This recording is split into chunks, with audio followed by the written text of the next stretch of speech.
Barug 5. Ubarin mo na ang damit panluksa at isuot mo ang walang hanggang kaluwalhatian ng Diyos.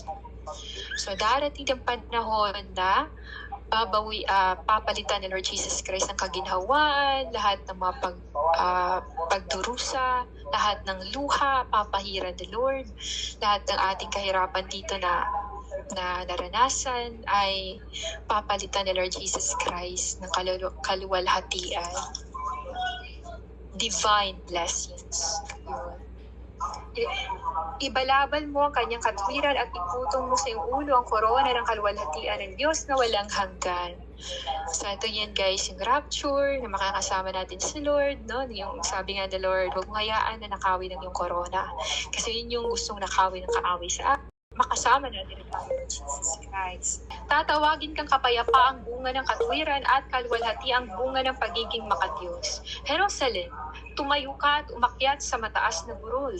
Tumingin ka sa silangan at panawin mo ang iyong mga anak na sa isang tawag lamang ng banal na Diyos ay natitipon mula sa silangan hanggang sa kanluran. Sa pagsinalita ni Lord Jesus Christ ay nangyayari ang isang bagay. Nagagalak sila sapagkat hindi sila kinalimutan ng Diyos. Pilit silang inago sa iyo at kinaladkad palayo. Ngunit ngayon ibinabalik sa iyo sakay sa kaluwalhatiang wari na kaupo na maharlikang trono. Hindi talaga maikukumpara yung mga blessings.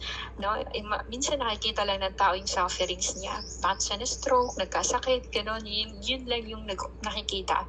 Limitado yung pag-iisip ng tao. The way siya mag-deal ng isang bagay ay nakatingin lang siya sa kung anong yung bagay na yun. Limitado yung mga nakikita niya.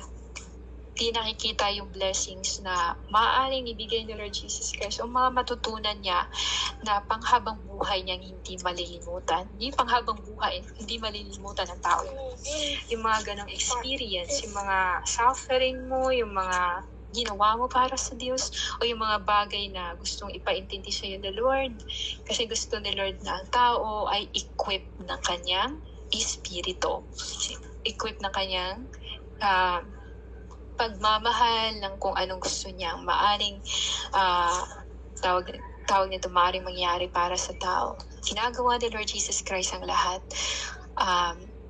Minsan nakala ng tao may nagagawa pero wala talagang nagagawa ang tao guys.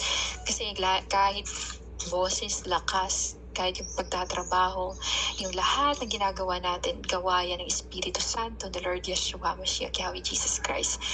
Kahit na yung hayaan ka magkasala, kontrolado ni Lord Jesus Christ yung hinahayaan.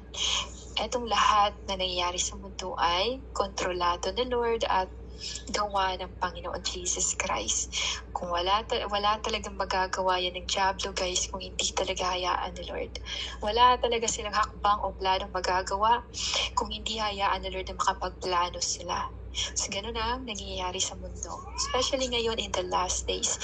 Kaya puspusan din yung mga plano ng kaaway, pero kapag tayo na nalalangin sa Diyos na wasakin sila, ay ginagawa din ni Lord. Sinusunod niya dahil yun sa Espiritu Santo na tinitingnan ng Espiritu Santo na nanahanan sa puso natin na kinalulugdan ng Panginoon. Kaya sinasagot ang ating mga dasal.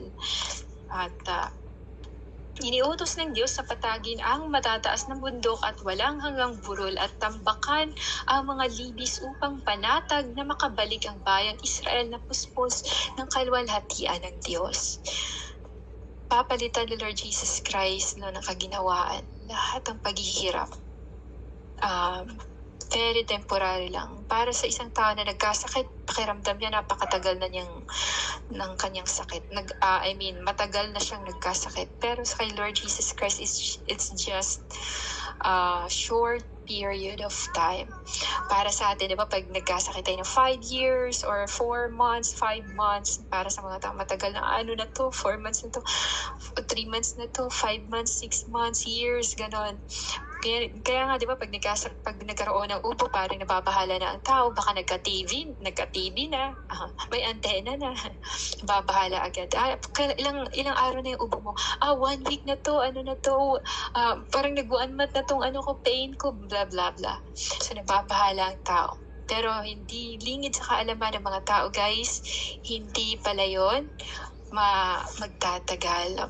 Hilingin sa kaalaman ng mga tao na may makaramdaman, nagsusuffer, ay may blessings palang hinanda si Lord.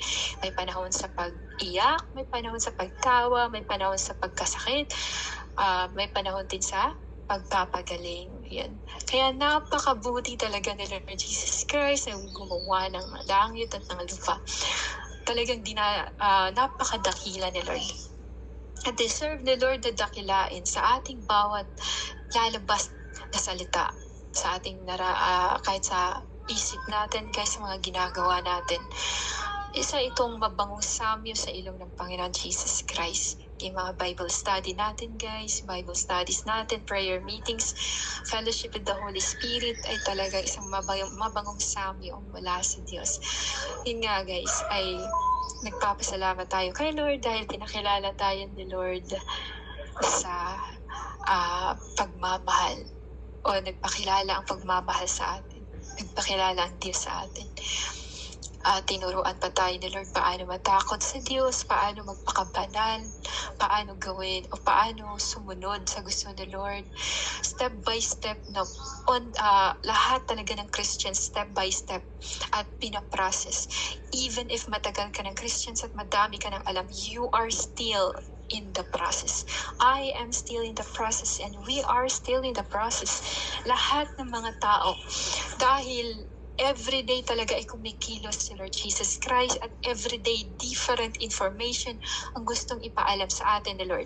At everyday din iba-iba yung training sa spiritual na bagay. Kaya minsan, di ba, kahit matagal ka ng preacher, parang matagal ka ng Christians, kung sa tingin mo, lumalago ka na spiritually, may mga bagay pa din talagang gusto ng Lord na matutunan. No? Parang may ibibigay siya pa ding assignment. Ganitong gusto ko ipagawa sa iyo. Gusto kong makita kung gaano ka nag-grow na talaga. Gusto pa niyang dagdagan kung anong meron ka. Para naman sa taong tumalikod sa Diyos, nung yung mga tumalikod sa Diyos, tatanggalan sila kung ano pa yung meron sila, kung ano yung mga binibigay ni Lord na gift sa kanila, tatanggalan yun at idadagdag sa taong continue na nag-grow at continue na nagmamahal sa Diyos. And papasalamat ako kay Lord Jesus Christ, Yeshua, Mashiach guys, dahil hindi niya tayo pinabayaan. Despite of the many misunderstandings, yung mga pagsubok natin, nagpapasalamat ako kay Lord dahil mas lalo tayong magiging matatag at hindi dahil sa atin yun guys, kundi dahil sa Espiritu ng Lord na nagpapatatag sa atin.